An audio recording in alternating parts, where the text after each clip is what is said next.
Welcome to Wit and Reason with me, Dr. Alexis Moreno. Today, we're going to be going into the topic of self-care and wellness. We're going to be breaking down what exactly is self-care. I mean, we see the hashtag everywhere. And what does it have to do with wellness and our health and mental health and well-being? And so we're going to make sense of all of that for you today. And we're actually going to even be listening in to some people who were actively engaging in their self-care and giving us some tips on what they do to take good care of themselves and to improve their overall wellness and well-being. Welcome to Wit and Reason, hosted by psychologist Dr. Alexis Moreno.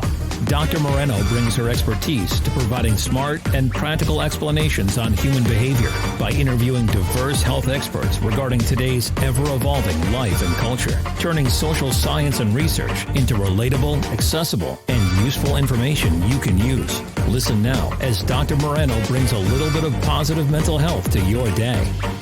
Okay, let's talk about our self-care and wellness. So what exactly do we mean when we talk about self-care? We also have this label also self-love. So when we're talking about self-care, we're discussing the behavioral action in showing yourself some self-love. And so self-care isn't just an attitude necessarily. It's more of the action. What are you doing in your life to take care of yourself? So if you think of self-love as this greater meta concept, it's going to involve how do you feel about yourself? So emotionally experiencing affection for yourself. How do you think about yourself? Cognitively experiencing unconditional positive regard for yourself. And what do you do for yourself? So here's where the self-care comes in. Behaviorally caring for yourself. So doing things to take care of you. And self-care is that action part for yourself, how you're demonstrating your self-love.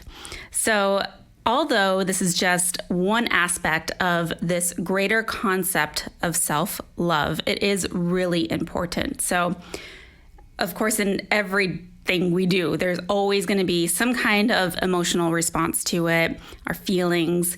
We're going to have some kind of thought associated with it, so our cognition. And then we're going to act in some way. We're going to have some kind of behavioral response. So definitely pay attention to how you're feeling about yourself and the thoughts you have about yourself, because that's going to then potentially impact how you treat yourself. So we should probably do another show just on self-love. But for right now, we're talking about this behavioral aspect of self-care.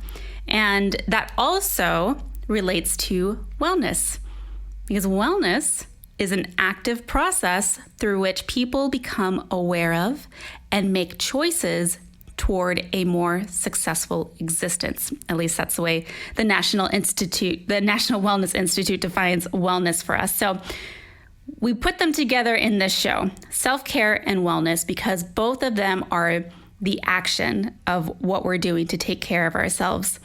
Now, when we break down wellness, we are going to focus on different aspects of our life.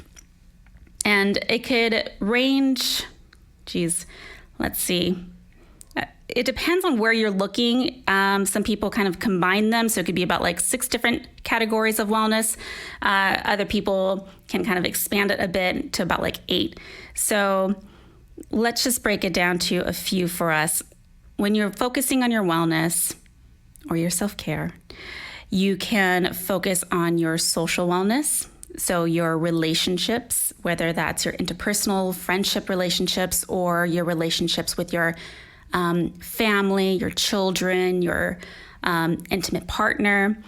There's also your physical wellness, and that will be your exercise, or doing yoga, going to your medical care doctor, getting your flu shots, your vaccines, whatever you need. That's going to take care of your physical wellness.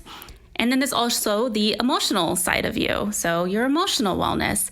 And that's going to be more about like, number one, bringing that to awareness that you do have an emotional side. And then number 2, taking responsibility for those emotions. Definitely don't want to push them down, but as we grow up and become adults, we do have a responsibility for regulating our emotional responses to things. So even if we are feeling pissed off, that doesn't necessarily mean that we're throwing a huge fit, right? So that's part of taking care of your emotional wellness.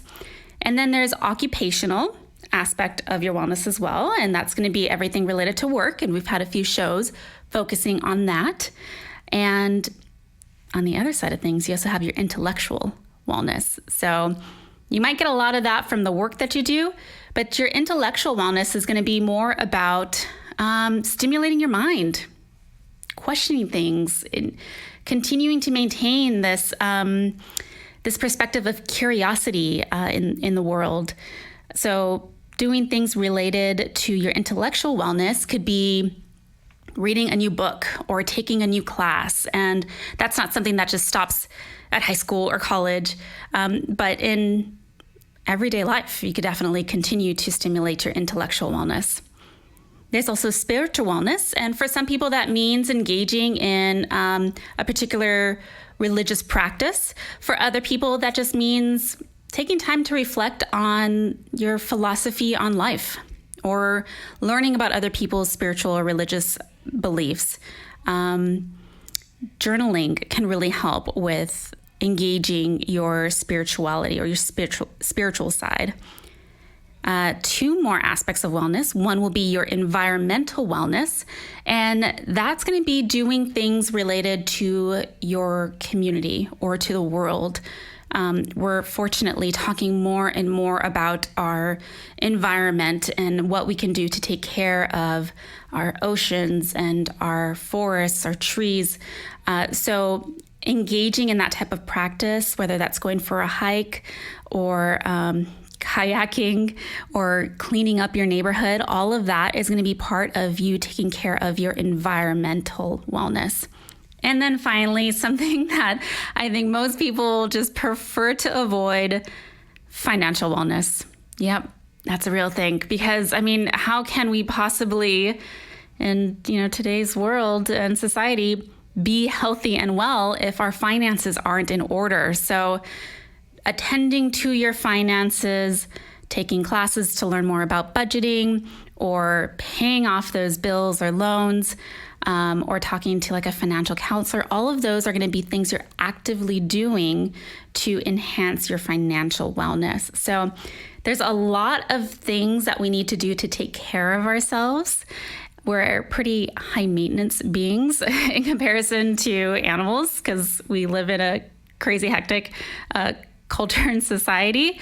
So it is going to be hard to find balance with all of these different aspects of our wellness. But the reality is that, like, even though it's difficult to maintain balance in our life, the ideal way you can achieve wellness and overall well-being is if you are actively engaging in all of these aspects of your life. Go ahead and let that sit with you for a while. People don't like the B word. They don't like this concept of trying to find balance because it is very difficult to do, especially with today's demanding schoolwork, or if you're out there in the working world, your day-to-day job and then your family needs. But the reality is that as human beings, we do need all of these pieces of ourselves in order to achieve our well-being. So again, it's going to ebb and flow in life. Hey, if you're in school, I'm sure that's taking up a lot of your time. If you have a really demanding job, especially if you're early in your career, you're going to have really intense expectations of you if you're interning. So there are going to be times in your life where, let's say, the occupational side of you is going to be taking a whole lot of time. It is still important to try to weave in as much as you can, or at least just be mindful of your spiritual side and your social side and your physical side, because we just cannot survive on just one of those things alone. We need all of those things. Take that holistic approach in your wellness and in your self-care. And so one way you could do that is going out and what I like to try to do is try to do as many as I can in like one event. And so event that happens pretty regularly, at least a few times a year, is the Fitness and Wellness Festival here in DC. And what I love about that is here's an opportunity to go outside, work out, meet new people, so just socializing. They even have yoga and meditation, which could help with the spiritual side. And for me, it's intellectually stimulating because I'm learning a bunch of new stuff. They have workshops there. So if you could go to an event that like hits on multiple aspects of wellness, then hey, more power to you. So what we did here at Wit and Reason is we set up a booth at the Fitness and Wellness Festival. It was over in Arlington, Virginia. And we talked to attendees about like, hey, you're here. So it shows that you find your self-care and wellness important. How about you talk to our listeners about what are some life hacks, some tips, things that you do to engage in your self-care, and let's talk about that some more. So let's go ahead and listen to one of the first attendees that we had an opportunity to talk to. Let's see. Now this person was really focusing on the mind-body connection, which I love. So let's go ahead and hear what this person had to say about what they do to engage in their self-care. My name's Allison, and I am one of the managers at a juice bar, local juice bar. Nice. And so what do you do for your own self-care? So for my self-care, I like to, maintain health and wellness. I eat mostly Whole30, the Whole30 way, and I work out a lot. I do like bar and running, fitness. It really helps me maintain my energy levels and gives a boost to my brain. And I also like to jam out to my favorite music. Oh, that's great. It definitely sounds like you understand that there is a mind and body connection because you focus a lot on like what you're putting into your body. And so that's great that you realize that. Have you always known that, or is this something pretty new that you've started doing to help your wellness? Yeah, no, I mean, I have like anxiety, and so it's not something I've always done, but it really helped me. It helps me a lot in my treatment and maintenance. Something that I discovered, and I feel a lot better when I'm living that way. So that's awesome. And you notice a change. That's great. Thank you so much for sharing that. Okay, so I love Allison's response on multiple levels. Obviously, I was super crushing on the fact that Allison mentioned the mind-body connection. When I asked Allison about like, okay, what do you do for self-care? She mentioned that, what she eats has an impact on how she feels. And that's totally on point. Now, I wasn't really clear on what the Whole30 diet is because it's hard for me to keep track of all these different diets. So I looked it up, and apparently it's a nutritional program designed to change the way you feel and eat within 30 days. So if you're going to try any kind of new diet, definitely check in with your medical provider. And for some people, these types of diets are really helpful because it gives them the structure and maybe even the education that they need to better understand what foods are healthy and what are not, and how does it impact their body. So you could take a look at it. I'm not too familiar with it, but I appreciate that Allison recognized that, hey, once I changed my diet and I started eating healthier, meaning like taking out junk food, less sugar, less alcohol from her diet, and increasing the veggies she was eating, that she noticed she had a change in mood, which is very cool. And if you've ever started eating healthier in your life, you'll probably notice the same thing. So that was very nice to hear from Allison. And let's go ahead and listen to what someone else had to say and their perspective on what they do for self-care. Hi, my name is Julie. I'm a web designer. When I'm stressed out, I like to walk outside and just kind of get a breath of fresh air, especially with the warm weather. And yeah. That's great. Do you have any other life hacks that you do to maintain your wellness? I like to sing karaoke. I have a karaoke app, and I also like to use the Calm app. They have some meditations on there that help me calm down. Oh, I love that. Do you have any favorite songs that you sing, especially when you're feeling extra stressed and overwhelmed? I don't know. I sing everything. I don't know. Favorite singer? Because mine, okay, what I've been listening to lately, I don't sing it, but Cardi B has been my go-to person to listen to when I'm feeling a little tense and stressed out. How about you? What's your favorite person to sing? Right now, I think Billie Eilish, but I also like Lana Del Rey a lot. Oh, great choices. Thank you so much for sharing your life hacks and tips on how to maintain wellness and de-stress. Okay. Thank you for having me. Bye. Oh my goodness, Julie is like my favorite person. That was such a creative answer to self-care. So, people have mentioned before, going for a walk. Again, like if you could hit several of those wellness factors. So if you're walking outside, you're getting your physical wellness taken care of. You're getting your environmental wellness taken care of, as long as you're like paying attention to the environment where you're walking. And hey, if you bring a buddy, like a coworker or a friend, or you meet up with like a partner, then you're getting your social wellness in there too. So that's something I hear pretty regularly, going for a walk out in nature. The Calm app is something that a lot of people mention to use. So check that out. We'll have a link to the Calm app on our website at witandreason.com on this particular show page called Self-Care and Wellness. But the most creative thing I've ever heard was karaoke as a self-care practice, which was so much fun because it makes so much sense. Music, as we talked about on the show, does have an impact on our mood. So if we're listening to something like really chill and relaxed, we're going to start feeling chill and relaxed.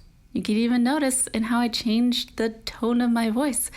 If you're listening to something like really upbeat and peppy, then that's going to have an impact on your mood too. So not only was Julie listening to music, but Julie was really engaging in it and singing along. So karaoke was a fun self-care activity for her.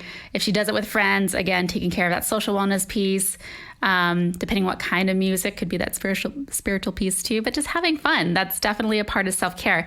And I'll have a recommendation for this.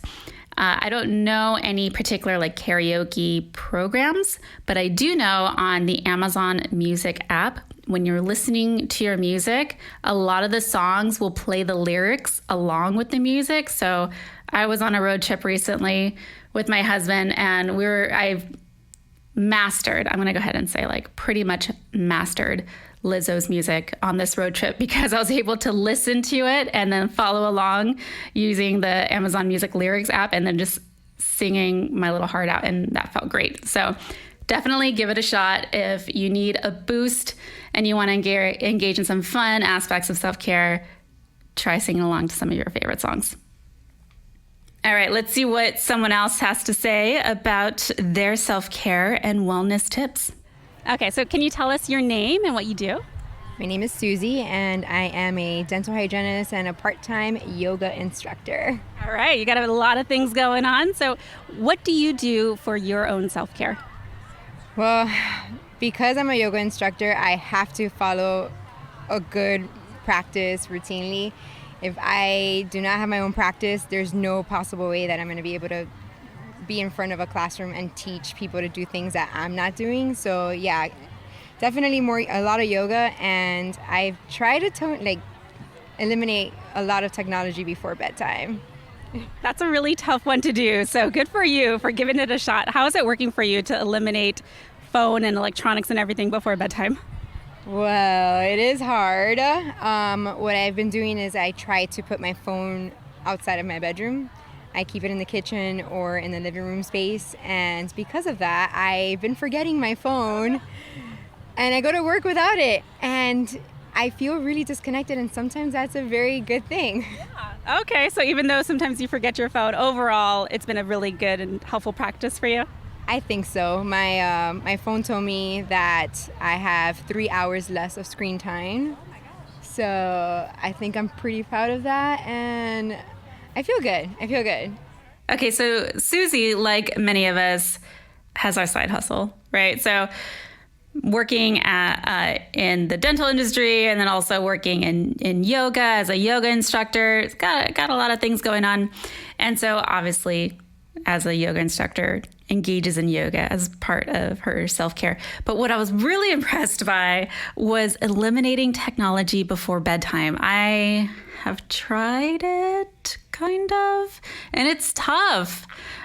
So what a huge accomplishment. And what's cool about our phones these days is that it's tracking how frequently we use them to inform us and help us make better health life decisions. So she was able to track that, hey, by shutting down the phone, 30 minutes to an hour before bedtime, she was able to start cutting out like 3 hours of tech time from her general routine, which is awesome. That's a huge accomplishment. And we hear all over the news and in the magazines that having that blue light from our phones in our face or from our TV in our face right before we go to sleep, not only does it make it more difficult for us to fall asleep, but we may not realize it, it does impact the quality of sleep that we have. So even though your eyelids are closed, you could still kind of like see flashes of light. And so that's going to disrupt your sleep cycle. So very good practice to have to increase her self-care and wellness.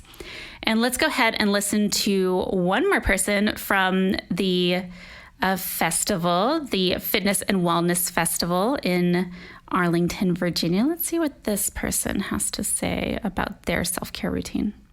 My name is Hector, and I'm in property management. And so what's it like for you in property management? Is it pretty stressful? Oh man, where do I go with that? It's tough, but it's always a learning experience every day. It's tough because you have to play multiple roles, but that also I feel like keeps me sane. There's not one day where I come into work and say, okay, well this is going to be just like yesterday. It's different. So it keeps things interesting, but sometimes could be a little stressful. So what do you do to de-stress? To de-stress, I would have to say it's a guilty pleasure of mine, but I'll like turn on TV and watch Flea Market Flip and just kind of fantasize about what I can do with like my hands and furniture and stuff like that. But just kind of getting out of the element that I'm normally in, yeah. That's great. Okay, so you watch it and you fantasize about what you could do with your hands, but do you ever put it into action? Absolutely not. Maybe that's a goal that we could give you for today. So for part of your self-care challenge would to actually be putting those hands to use and doing something creative with them. Do you think you could do that? I think I could, but there's another factor that wouldn't allow me to bring in, vintage furniture and try to fix it at home. Maybe we could start small with like a dollhouse. No, I'm just kidding. Any kind of creative activity is going to be great for you. So see if there's anything you could start off with. Maybe a small crafty project. Yeah, I think that'll do. All right, thank you so much for sharing. Okay, Hector, property manager. Sounded very stressful, and his go-to was for self-care was watching TV. Now, you hear me kind of like sigh about that because watching TV, although it can help us passively relax. I mean, I watch a lot of TV and it just helps me turn my brain off, which is so nice. But now when we're talking about self-care and wellness, the big thing was the engagement, the activity. So things like sitting back and watching TV and zoning out, that's more of a passive kind of behavior. And what we're looking for is something that you have to willfully do. So you're really engaging in activity. So if you're listening to music, you want to really be paying attention to like the words and the beat, maybe doing some dance and some singing. If you're watching TV, fantasizing was cool about like building these things, but you heard me try to edge him a little bit more into the activity piece where it's like, cool, you have this interest and a hint of motivation. How about actually putting that into an activity? So now taking the next step of like now that you're interested in doing some crafty projects, how about actually doing them? And that would really be engaging more of that self-care piece. So hopefully we could hear back from Hector to see if he was able to create anything with his hands, because I'm sure he's going to come up with something beautiful. All right, and in our studio here, we have our sound engineer, Jess. Hey, hey. Hi. So Hi. We talk a bit in between recordings about the topics, right? Yes. Now, you were mentioning earlier that you just got back from vacation. Yes, I actually was so blessed to take an impromptu trip to Hawaii, and it was just so awesome. It was like 4 or 5 days, and the week before, I just never would have imagined that I would be on that vacation. That sounds like such a cool opportunity, especially since it was impromptu. Yeah, everything came together perfectly, and I had such a great time, and it wasn't until I went out there until I realized how much and how badly I really needed that break. Yeah, that's the thing. I mean, we get so used to just kind of like pushing along in life, and it gets really hard. But I'm so glad you took that vacation. That's a very big part of self-care and wellness, is taking those kind of breaks. But like you mentioned, we don't necessarily get that all of the time. So now that you're back in the studio, how are you maintaining that vacation mentality? Well, number one, I changed my screensaver. Really? That's great. To the water in the island, a picture of the water in the island. But also, anytime I'm feeling like low, I just go back and look at my pictures and I look at myself and I say, embody that spirit again. Yes. That moment, you were so happy, you were floating on a cloud. We can get back there. Yes, exactly. And that's a great thing about vacations, is that it's the gift that keeps on giving, you know? Yeah, we look back and think about all the happy memories and think, you know what, I'll make it through.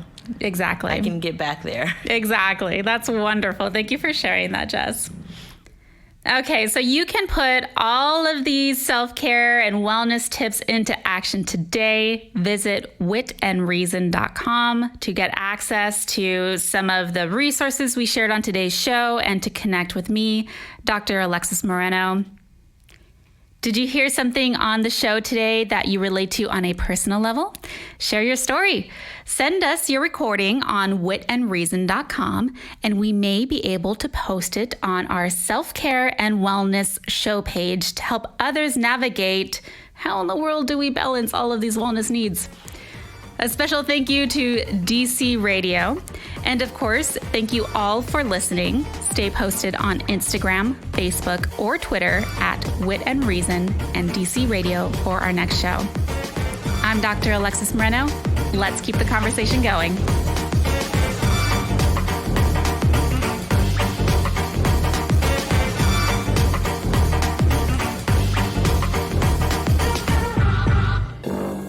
You've been listening to Wit and Reason with psychologist Dr. Alexis Moreno. For more information, visit witandreason.com.